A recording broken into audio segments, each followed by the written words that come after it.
Knee pain relief के बारे में समझने से पहले आपको नी पेन होता क्यों है ये समझना बहुत ज़रूरी है। नी पेन का सबसे ज़्यादा महत्वपूर्ण कारण जो है आजकल वो है नी ऑस्टियोआर्थराइटिस। तो आइए जानते हैं नी ऑस्टियोआर्थराइटिस के बारे में। ऑस्टियोआर्थराइटिस रिलीफ सीरीज में फर्स्ट एपिसोड में आपका मैं स्वागत करती हूँ। मैं doctor Sonia, Parasnath speciality clinics. यहाँ पे हम देखेंगे नी जॉइंट में फीमर मतलब ऊपर का थाई बोन है, यहाँ पे टिबिया है जो नीचे का बोन है, और इधर जो बोन दिख रहा है आपको वो है फिबुला। अभी ये जॉइंट में टिबिया जो है वो ज्यादातर काम करता है, फिबुला जो है इसके ऊपर कोई डिपेंडेंसी इस जॉइंट की नहीं रहती। अभी ऑस्टियोआर्थराइटिस मतलब ओए जिसे हम कहते हैं ऑफ नी जॉइंट, इसमें होता क्या है कि जैसे कि आप देख रहे हैं ये फीमर है, ऊपर का बोन है, और ये नीचे का टिबिया बोन है। इस बोन में यहाँ पे एक गद्दी होती है, यह मेनिस्कस। ये मेनिस्कस और इस हिस्से में मतलब ये दो हड्डियां एक के ऊपर एक ना घिसे, इसके लिए एक स्मूथ कार्टिलेज होता है।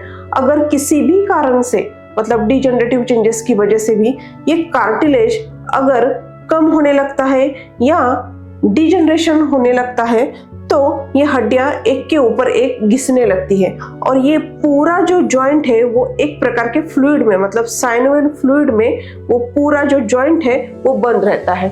ये जो साइनोवियल फ्लूइड है या फिर ये कार्टिलेज है वो काम क्या करते हैं, अपनी जो जॉइंट की मूवमेंट होती है जिसमें ऐसी जो मूवमेंट होती है, जो गद्दी जो है या फिर जो साइनोवियल फ्लूइड है या फिर कार्टिलेज है वो हड्डियों के एक के ऊपर एक घिसने नहीं देती। जैसे कि ये कार्टिलेज जो है उसका डिजेनरेशन हो चुका है, कार्टिलेज या फिर साइनोवियल फ्लूइड कम होते जा रहा है, उसकी वजह से ये मीडियल साइड पे मतलब अंदर की साइड पे हड्डियां जो है एक के ऊपर एक घिसने लगती है, उसे हम कहते हैं ऑस्टियोआर्थराइटिस। और उसके स्टेजेस जो है वो अलग अलग होती है।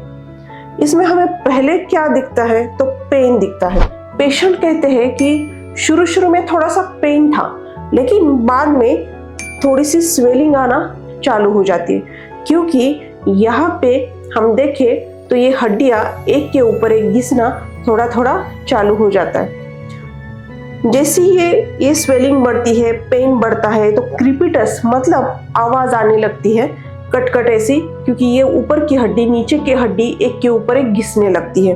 और उसमें से क्या दिखाई देता है, उसमें हमें क्या दिखाई देता है कि स्टिफनेस।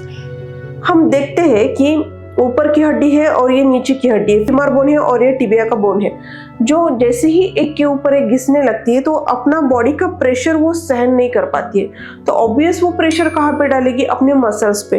तो मसल्स में स्टिफनेस ज्यादा आ जाती है और वीकनेस ज्यादा आने लगता है, क्योंकि शुरू में तो ये बाजू के मसल जो है वो आपका वेट जो है वो प्रेशर जो है वो झेल लेती है, लेकिन धीरे धीरे उसमें भी वीकनेस आना चालू हो जाता है, उसकी स्ट्रेनिंग जो है वो कम होने लगती है।